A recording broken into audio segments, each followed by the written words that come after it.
Halo, kita bertemu kembali di pelajaran prakarya di kelas 8. Materi kita kali ini adalah kerajinan bahan lunak.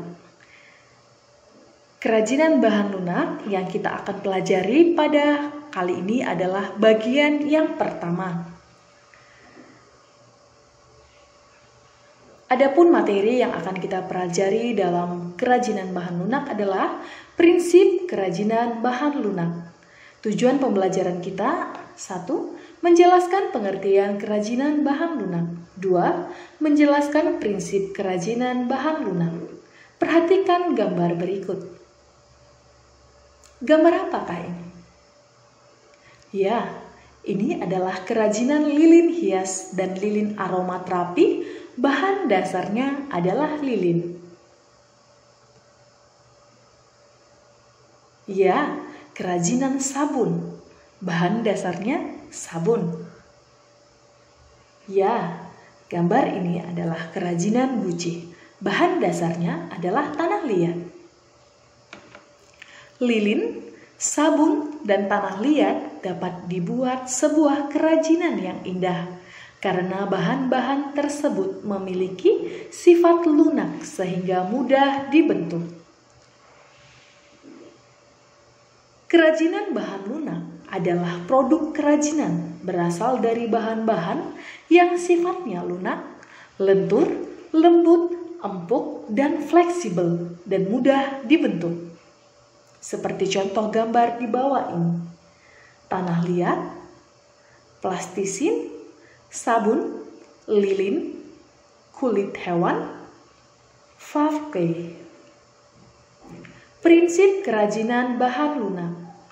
Pada praktiknya, seperti pekerjaan kreatif pada umumnya, terdapat berbagai patokan, unsur, atau pijakan tertentu yang akan membuat kerajinan bahan lunak memiliki kualitas baik dan sesuai dengan tujuan pembuatannya.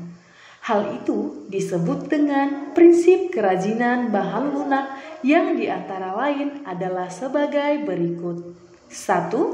Keterampilan tangan. 2. Keterampilan teknik.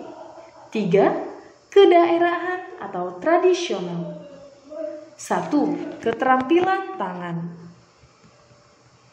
Kerajinan bahan seperti kerajinan tangan lainnya dibuat dengan menggunakan keterampilan tangan. 2. Keterampilan teknik. Pembuatan benda-benda kerajinan dilakukan secara berulang-ulang dan didasari oleh keterampilan teknis, sehingga produk yang dihasilkan sudah tentu memiliki kekhasan tangan yang nampak dengan detail, rumit, dan hanya bisa dilakukan dengan teknik yang paling efektif dalam menciptakannya. 3. Kedaerahan atau tradisional. Kerajinan merupakan benda-benda yang mempunyai nilai guna praktis, bersifat universal, dan diproduksi secara banyak. Namun, kerajinan bahan lunak masih dibuat dengan keterampilan tangan dan keterampilan teknis, sehingga masih akan dipengaruhi oleh budaya, sehingga adat istiadat setempat. Prinsip kebermanfaatan kerajinan lunak. Prinsip pembuatan kerajinan bahan lunak alam dan buatan juga memiliki kecenderungan dibuat khusus dengan sangat mempertimbangkan aspek pemaduannya. Pemaduan yang dimaksud adalah penggunaan bahan lain dengan warna dan bentuk yang berbeda, tetapi padu dengan bahan dasarnya. Secara umum, jenis karya ini dapat dipilah menurut manfaatnya. Bisa dilihat sebagai berikut. 1. Kelengkapan busana. Produk kerajinan bahan lunak dibuat dengan mempertimbangkan produk tersebut dapat mempercantik diri dalam menggunakan busananya. Contohnya, produk-produk aksesoris seperti gelang, kalung, bros, dan cincin seperti gambar di bawah ini. 2. Kelengkapan suatu benda. Kerajinan bahan lunak yang difungsikan sebagai kelengkapan suatu benda, sebagai contoh kotak tisu yang dilengkapi dengan hiasan keramik pada bagian muka. Jika kotak tisu sudah tidak terpakai, keramik dapat dilepas dan dipasangkan pada kotak tisu lainnya, seperti gambar di bawah ini. 3. Kelengkapan rumah atau bangunan. Produk kerajinan dapat dijadikan manfaat sebagai pelengkap rumah atau bangunan tertentu. Contohnya, air mancur berbentuk kodok di taman rumah, seperti contoh gambar di bawah ini. 4. Kelengkapan keperluan ritual upacara adat. Banyaknya ritual upacara adat Nusantara tentunya bervariasi. Kerajinan bahan lunak yang dapat dimanfaatkan sebagai pelengkap upacara. Contohnya lilin. Lilin banyak digunakan untuk berbagai acara ritual dan pesta adat seperti contoh gambar di bawah ini. Berdasarkan prinsip kebermanfaatan di atas, maka kerajinan bahan lunak dapat dikategorikan sebagai produk-produk yang memiliki fungsi atau tujuan berikut ini. 1. Menambah keindahan. Keberadaan kerajinan bahan lunak dapat memperindah penampilan. 2. Memberi penekanan atau kekhasan pada suatu benda.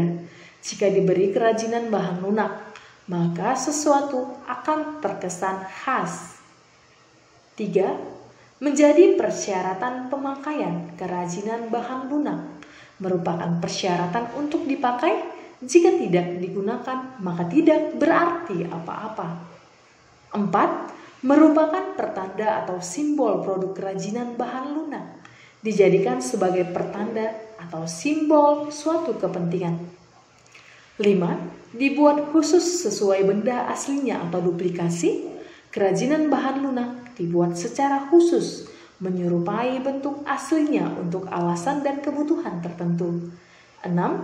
Sebagai bagian dari karya seni karena mencerminkan ekspresi keberagaman budaya Nusantara, maka kerajinan bahan lunak merupakan bagian dari karya seni.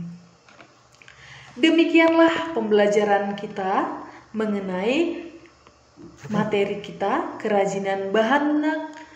Bagian yang pertama yaitu prinsip kerajinan lunak. Terima kasih telah bersama sahabat prakarya. Materi kita yang kedua akan kita bahas di channel berikutnya. Jangan lupa lihat link channel di bawah ini.